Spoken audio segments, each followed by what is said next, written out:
சங்கீதாவுக்கு வந்து தான் misused against my own ஹஸ்பண்டுன்றது அவங்களுக்கு புரியல. ஏன்னா அவங்களுக்கு இந்த அரசியல் சதுரங்கத்தில் அவங்களுக்கு எதுவும் தெரியாது.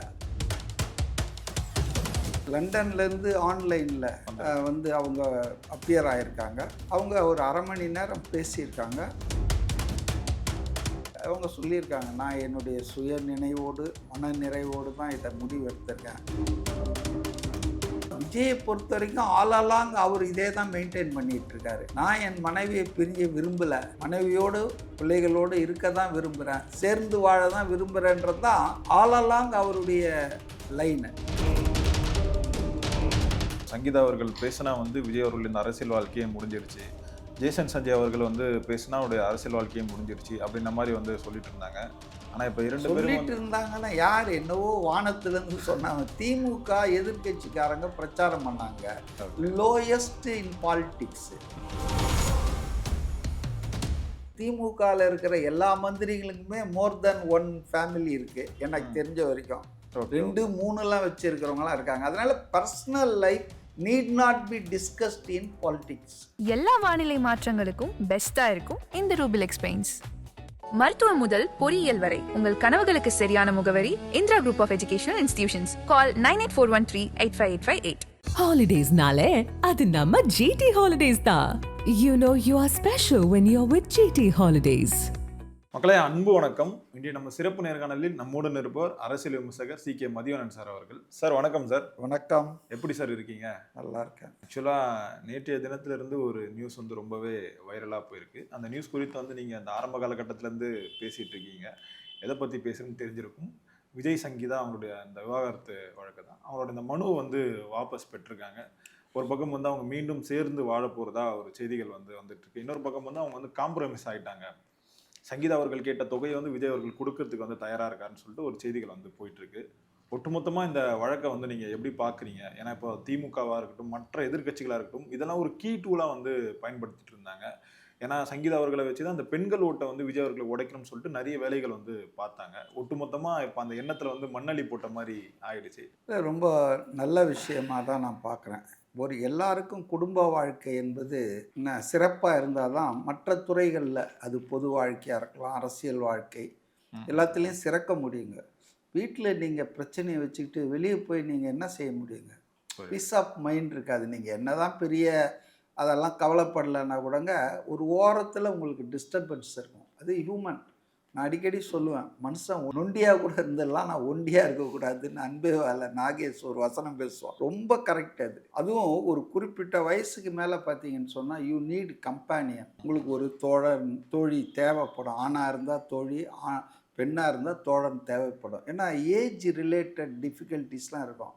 இதெல்லாம் நீங்கள் மற்ற யாருக்கிட்டையும் போய் ஷேர் பண்ணிக்க முடியாது unless you have a companion in the form of wife, friend, அந்த மாதிரி. அதனால் விஜய் சங்கீதா அவர்கள் இணைவது என்பது என்னை பொறுத்தவரையில் ரொம்ப மகிழ்ச்சி தருகிறது.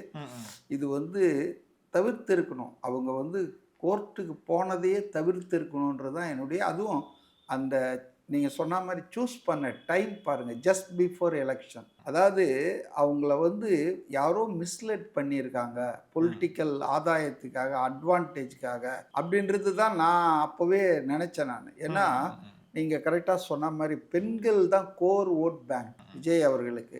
அதில் ஒரு பெரிய ஓட்டையை போட்டோம்னா இவரை வீழ்த்திடலான்றதுக்காக தான் திட்டமிட்டு. இந்த அம்மாவுக்கு அது புரியல. சங்கீதாவுக்கு வந்து தான் மிஸ்யூஸ்டு அகெயின்ஸ்ட் மை ஓன் ஹஸ்பண்டுன்றது அவங்களுக்கு புரியல. ஏன்னா அவங்களுக்கு இந்த அரசியல் சதுரங்கத்தில் அவங்களுக்கு எதுவும் தெரியாது. அதனால் அவங்கள மிஸ்யூஸ் பண்ணி தான் இந்த பெட்டிஷனை ஃபைல் பண்ண வச்சாங்க. It should have been avoided at the first instant. என்னை பொறுத்த வரைக்கும் அதை தவிர்த்து இருக்கணும். இன்றைக்கி வந்து நேற்று செங்கல்பட்டு கோர்ட்டில் திரு விஜய் பர்சனலாக அப்பியரன்ஸ் ஆகலை. அவர் வந்து அசம்பிளி இருக்கிறதால டைம் கேட்டிருக்காரு. பட்டு லண்டன்லேருந்து ஆன்லைனில் வந்து அவங்க அப்பியர் ஆகியிருக்காங்க. அவங்க ஒரு அரை மணி நேரம் பேசியிருக்காங்க. அந்த பெண் நீதிபதி தான் நினைக்கிறேன், சுஜாதாவோ ஏதோ கேள்விப்பட்டேன். அவங்க வந்து கேட்டிருக்காங்க. அவங்க சொல்லியிருக்காங்க, நான் என்னுடைய சுய நினைவோடு மன நிறைவோடு தான் இதை முடிவு எடுத்திருக்கேன், என்னை யாரும் கம்பல் பண்ணல, நிர்பந்திக்கலை. ஏன்னா சட்டான்னு அப்படின்னா மிரட்டினாங்கன்னுவாங்க. சும்மாவே வாயை மெல்றவனுங்களுக்கு அவல் கொடுத்த மாதிரி இருக்கும். அதனால் ரொம்ப தெளிவாக நீதிபதியும் அதை என்ஷூர் பண்ணியிருக்காங்க. யாராவது உங்களை நிர்பந்தம் பண்ணாங்களா, நீங்கள் எதுக்காக போட்டீங்க, இப்போ ஏன் வாபஸ் வாங்குறீங்க அப்படின்னு அவங்க ரொம்ப தெளிவாக சொல்லியிருக்காங்க. இல்லை, எனக்கு வந்து இந்த மாதிரி இந்த லிட்டிகேஷனில் ஒரு இன்ட்ரெஸ்ட் இல்லை, நான் வந்து வாபஸ் வாங்கிக்கிறேன். அதே போல் இன்னொன்றும் போட்டிருந்தாங்க, டைவர்ஸ் மட்டும் இல்லை, அதாவது குடியிருக்கிற உரிமை அதே வீட்டில், திருமண விலக்கு, டைவர்ஸ் ரெண்டையுமே அவங்க வந்து வாபஸ் பெற்றுட்டாங்க. நீதிபதி அதை அக்செப்ட் பண்ணும்போது கூட என்ன சொல்லியிருக்காங்கன்னா, ஓகே, ஆனால் திரும்ப கூட எப்போவாவது நீங்கள் தேவைப்பட்டால் நீங்கள் வரலாம், நீங்கள் வாபஸ் வாங்கிட்டோமே திரும்பி வர வேணான்னு, உங்களுக்கு வேறு ஏதாவதுனா கூட திரும்பி வரலாம்லாம் சொல்லியிருக்காங்க. அது அவங்க சொல்லியிருக்க வேண்டிய அவசியமே இல்லை. சங்கீதா அவர்களுடைய இந்த மனமாற்றத்துக்கு வந்து பல்வேறு வகையான காரணங்கள் வந்து சொல்கிறாங்க சார். அதில் ரொம்பவே முக்கியமான ஒரு விஷயம் வந்து விஜய் அவர்கள் வந்து இப்போ வந்து தமிழ்நாட்டோட சிஎம்மாக இருக்காரு. ஸோ இதனால தான் இந்த மனமாற்றத்துக்கு காரணம் வந்து சொல்கிறாங்க. பதவிக்காக வந்து சங்கீதா அவர்கள் வந்து விஜய் சார் கூட இருக்கிறதா வந்து ஒரு தகவல் வந்து போயிட்டுருக்கு. அது எதிர்கட்சிகள்லாம் இப்போ நிறைய இந்த சமூக வலைதளங்கள்லாம் வந்து பேசிகிட்டு இருக்காங்க. இந்த மாதிரியான அந்த விஷயத்த வந்து எப்படி பார்க்குறீங்க? இந்த அரசியல்ன்றது வந்து ஒரு மாதிரியான சீப்பான அரசியலாக வந்து போயிட்டுருக்கு. சீப்புன்றதை விட அருவருக்கத்தக்க மலிவான அரசியல் நீங்கள் சொல்கிறது. ஓகே, நான் சொல்கிறது அருவருக்கத்தக்க ஆபாசமான அரசியலாக போயிட்டுருக்குங்க. தம்பதிகளுக்குள்ள கருத்து வேறுபாடு என்பது உலகம் பூரா இருக்கிற ஒரு பிரச்சனை, எல்லா குடும்பங்கள்லையும் இருக்கிற பிரச்சனை, வீட்டுக்கு வீடு வாசப்படி தான். இதை வந்து அரசியலுக்காக அதை வந்து பயன்படுத்துவது, பிரச்சாரம் பண்ணுறதுன்றது ரொம்ப ஒரு குரூட் அட்டம்ப்டாக தான் நான் பார்க்குறேன், யார் பண்ணாலும். ஓகே. ரெண்டாவது வந்து நீங்கள் சொன்னாங்கன்னு சொன்னீங்க பாருங்கள், முதலமைச்சர் ஆகிட்டாரு அதனால் சேர்ந்து ரொம்ப கொச்சப்படுத்துறீங்க அவங்க தாம்பத்தியத்தையே.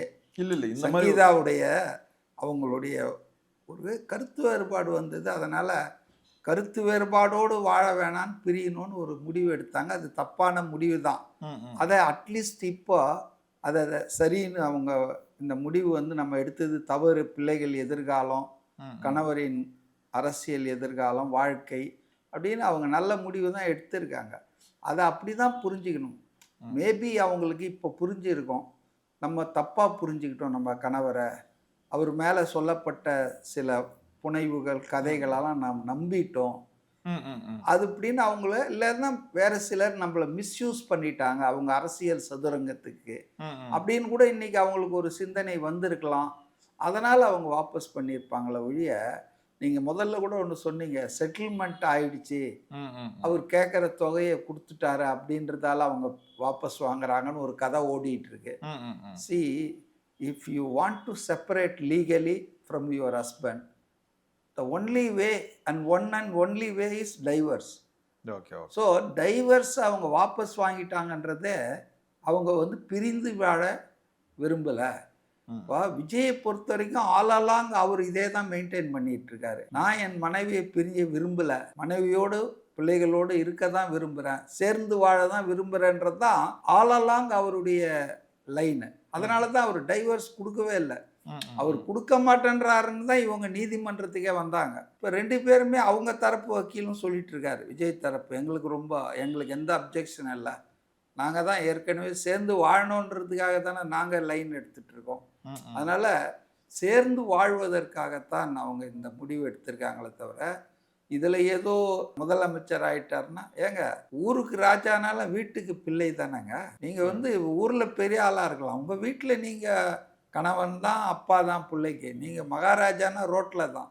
அதனால் இந்த முதலமைச்சர்லாம் அதெல்லாம் ஃபேமிலி லைஃப்பில் ஒன்றும் கீ ரோல் ப்ளே பண்ணாது. இல்லை சார், இப்போ இந்த எலெக்ஷனுக்கு முன்னாடியும் சரி, எலெக்ஷனுக்கு பின்னாடியும் சரி, இப்போ சங்கீதா அவர்கள் பேசினா வந்து விஜய் அவர்கள் இந்த அரசியல் வாழ்க்கையே முடிஞ்சிருச்சு, ஜேசன் சஞ்சய் அவர்கள் வந்து பேசினா அவருடைய அரசியல் வாழ்க்கையே முடிஞ்சிருச்சு அப்படின்ற மாதிரி வந்து சொல்லிட்டு இருந்தாங்க.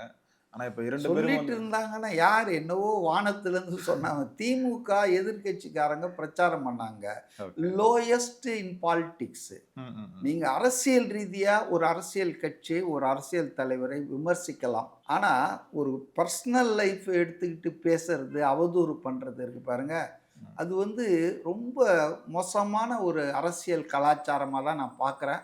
அன்ஃபார்ச்சுனேட்லி தமிழ்நாட்டில் இந்த மாதிரியான மோசமான கலாச்சாரம் என்பது ரொம்ப நாளாக இருக்குது. எப்போ இந்த திராவிட கட்சிகள் வந்து 67 தேசிய கட்சியான காங்கிரஸை வீழ்த்தினாங்களோ நான் அதுக்காக திராவிட கட்சி அதான். நேஷனல் பார்ட்டின்னு சொல்ல. இல்ல ஒட்டுமொத்தமா நம்ம 67 இது நடந்துடுச்சு. அண்ணா பண்ணியிருக்காரு, பெரியார் திருமணத்தை கொச்சப்படுத்தினாங்க, ம், ம், தீக்காவை எதுக்கு விட்டு வெளியே வந்தாங்க. ம், சி, நான் என்ன சொல்றேன்னா, தனிப்பட்ட வாழ்க்கை என்பது வேறு, அரசியல் பொது வாழ்க்கை என்பது வேறு. இதை நீங்க பிரிச்சு பார்க்கணும். இதை பிரிச்சு பார்க்காம இருக்கிறதன் விளைவு தான் தேவைப்பட்ட பர்சனல் லைஃப்பை அட்டாக் பண்ண வேண்டியது. ம், அதுக்கும் அரசியலுக்கு என்ன சம்பந்தம்? இப்போ பெரியார், தந்தை பெரியார், அவர் வயசில் அவருக்கு துணை வேணும்னு சொல்லி அவருக்கு ஹெல்ப் பண்ணுறதுக்கு ஒருத்தர் வேணும்னு மணியம்மையை கல்யாணம் பண்ணிக்கிறாரு. ம், சி, கல்யாணம் பண்ணாமல் வச்சிருந்தா அது திருமணத்தை மீறிய பந்தம்னுவீங்க. கல்யாணம் பண்ணி ஒரு உரிமை கொடுக்குறாரு, தன்னுடைய மனைவின்ற அந்தஸ்து கொடுக்குறாரு. அதை எதிர்த்துட்டு நீங்கள் வந்து கட்சியெல்லாம் ஆரம்பிச்சிங்க. ஆனால் இன்னைக்கு வந்து திமுகவில் இருக்கிற எல்லா மந்திரிகளுக்குமே மோர் தென் ஒன் ஃபேமிலி இருக்குது எனக்கு தெரிஞ்ச வரைக்கும். ஓகே. 2, 3லாம் வச்சிருக்கிறவங்களாம் இருக்காங்க. அதனால personal life need not be discussed in politics. இல்லை சார், இது பர்சனல் லைஃப்ன்றதை விட இப்போ ஜேசன் சஞ்சய் அவருடைய ஒரு திரைப்படம் வந்து திரைக்கு வரப்போகுது, சிக்மான்ற ஒரு திரைப்படம். ஸோ இந்த டைமில் வந்து நம்ம இந்த மாதிரியான அந்த விஷயத்தில் போனால் அவருடைய இந்த சினிமா வாழ்க்கைக்கு வந்து ஆரம்பமே ஒரு முற்றுப்புள்ளி ஆகிடும். ஸோ இதனால வந்து நம்ம விஜய் சாரை பகச்சிக்கிறது வந்து இந்த இடத்துல தப்பாயிடும். ஏன்னா இன்றைய இதெல்லாம் உங்களுடைய விபரீத கற்பனையா இருக்குது. இல்லை சார், இப்போ இன்றைய காலகட்டத்தில் வந்து ஒரு படம் வந்து நல்லா போகணும்னா அது வந்து விஜய் சாரோட ரெஃபரன்ஸ் எதாவது இருக்கணும், இல்லை அந்த நடிகர்கள் இல்லை ப்ரொடியூசர் வந்து விஜய் சாரை வந்து பற்றி பேசியிருக்கணும். அப்படி இருந்தால் மட்டும்தான் அந்த படங்கள் வந்து பெரிய அளவில் வந்து ஒரு ரீச் வந்து கிடைக்குது. ஸோ இந்த மாதிரி டைமில் வந்து நம்ம பகச்சிக்கான்னு சொல்லிட்டு தான் அப்படி ஒரு விமர்சனங்கள் வந்து எழுதிட்டு இருக்காங்க சார், நம்ம அந்த சோஷியல் மீடியாஸில் பார்க்குறோம். இதுவும் ரொம்ப எனக்கு வந்து ரொம்ப அசிங்கமாக தெரியுதுங்க. அதாவது முதல்ல சொன்னீங்க அவர் முதல்வர் ஆயிட்டாருன்றதுக்காக இந்த முடிவு எடுத்துருக்காங்க. இப்போ என்ன சொல்கிறீங்க, அவங்க பையன் இது படம் ஃபஸ்ட்டு படம் வருது, அது வெற்றி பெறணுன்றதுக்கு. அதாவது please don't put motives into our good decision. ஒரு தாயா, ஒரு மனைவியா அவங்க எடுத்திருக்கிற ஒரு நல்ல முடிவுக்கு உள்நோக்கம் கற்பிக்க வேண்டாம். சி, இதெல்லாம் அனுபவிச்சா தாங்க தெரியும். பிரிவு என்பதுங்க கணவன் மனைவிக்குள்ள ரொம்ப ரொம்ப ரொம்ப சோகத்தை உண்டாக்கும். நீங்கள் வெளியே காட்டிக்கலன்னா கூடங்க கணவன் மனைவியை ஒரு 27 வருஷம் வாழ்ந்துருக்காங்க. ஏங்க, நம்ம 2-3 நாள் பழகின ஆளையே பேச முடியல, பார்க்க முடியல, பிரியணும்னா எவ்வளோ கஷ்டம் இருக்குதுங்க. உண்மையாக நீங்கள் அவங்கள பேசிச்சிங்கன்னா. இப்போ 27 வருஷம் 2 பிள்ளைகளை பெற்றிருக்கிறாங்க. அவங்க குடும்ப வாழ்க்கை எவ்வளோ சந்தோஷமாக இருந்திருக்கு நம்மலாம் பார்த்துருக்கோம். அதனால் வந்துங்க இது வந்து டோன்ட் புட் மோட்டிவ்ஸ். இந்த மாதிரிலாம் சீப்பாக ஒரு படம் வெற்றி பெறணும், முதல்வர் ஆகிட்டார், முதல்வரின் மனைவின்ற அந்தஸ்து கிடைக்கும்ன்றதுக்காகலாம் அவங்க வந்து ஒரு ரொம்ப யோசித்து தான் இந்த முடிவு எடுத்திருக்காங்க. அதனால் அவங்க சேர்ந்து வாழ விரும்புகிறாங்க. திரு விஜய் மேலே இருந்த தப்பு அபிப்பிராயம் தப்புன்றத இன்னைக்கு அவங்க உணர்ந்திருக்கலாம். காலம் வந்து அவங்களுக்கு சொல்லி காட்டியிருக்கலாம். அரசியல் ரீதியாக அவங்கள பகடைக்காயா சில பேர் பயன்படுத்தி இருப்பதை அவங்க இன்னைக்கு உணர்ந்திருக்கலாம். இதுதான் அந்த முடிவுக்கு வர காரணமே தவிர மற்ற நீங்க சொல்றதெல்லாம் அவங்க வந்து அவருடைய மகளுக்காக தான் வந்து சேர்ந்திருக்காங்க. இன்னொன்று வந்து சமீபத்தில் வந்து த்ரிஷா அவர்கள் குறித்தும் விஜய் சார் குறித்தும் வந்து நிறைய அந்த சேர்த்து வச்சு பேசுற அந்த வழக்கம் வந்து ரொம்பவே அதிகமாயிடுச்சு. ஏங்க, திரை உலகில் அதுக்கு ஒரு எண்டு கார்டு கிசுகிசுக்களுக்கு வந்து பஞ்சமே கிடையாது. சிவகார்த்திகேயனை பத்தி எவ்வளவு கிசுகிசு இருக்கு, தனுஷை பத்தி எவ்வளவு கிசுகிசு இருக்கு, ஒவ்வொருத்தரை பத்தி நிறைய கிசுகிசு இருக்குங்க. எம்ஜிஆரை பத்தி, சிவாஜியை பத்தி சினிமா உலகமே ஒரு ஒரு கிசுகிசு அதிகமாக பரப்புகிற உலகம். அப்போ அந்த உலகத்தில் இதெல்லாம் சாதாரணமாக நம்ம எடுத்துகிட்டு போக வேண்டியது தான். They are colleagues, costars. இப்போ நம்ம ஸ்கூல் மேட், காலேஜ் மேட்டோட ஆஃபீஸ் மேட், கொலீக், அவ்வளோதான் நம்ம பார்க்கணும்.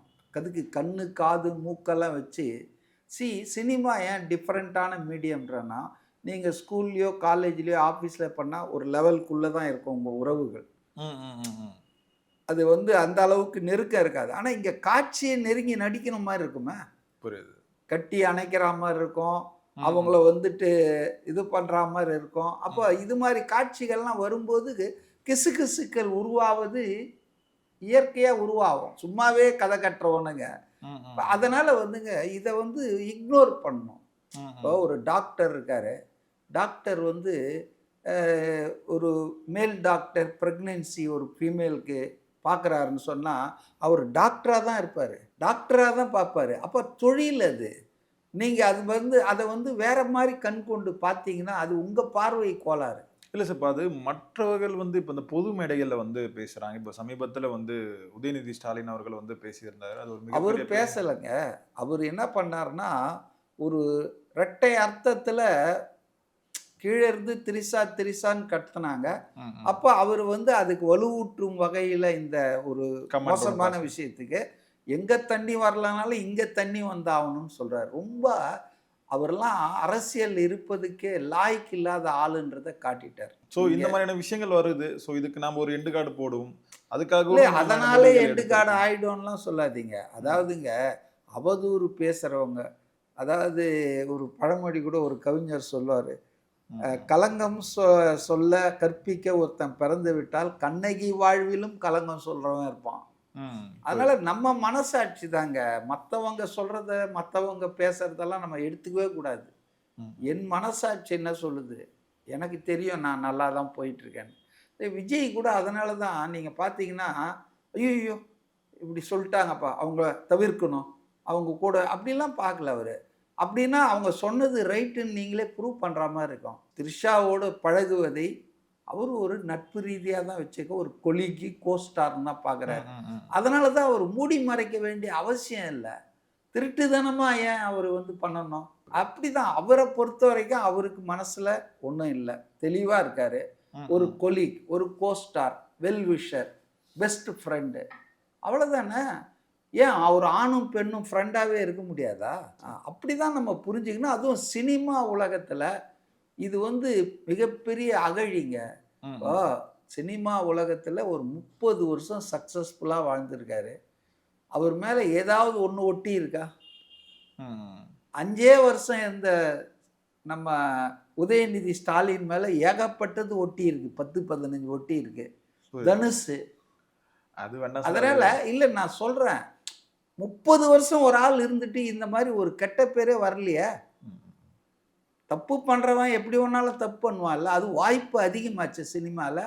அதில் தான் நான் சொல்கிறேன் திரும்ப திரும்ப, கேரக்டர் வைஸ் அவருடைய பிராட்டப்பு, அவருடைய குடும்பம், இதெல்லாம் வந்து அவரை ரொம்ப நல்ல மனிதனாகத்தான் நாங்கள் வளர்த்து எடுத்திருக்கு. எல்லா வானிலை மாற்றங்களுக்கும் பெஸ்டா இருக்கும் இந்த ரூபில் எக்ஸ்பிளைன்ஸ். மருத்துவம் முதல் பொறியியல் வரை உங்கள் கனவுகளுக்கு சரியான முகவரி Indira group of education institutions. Call 9841385858. Holidays nale, adu namma GT Holidays da. You know you are special when you're with GT Holidays.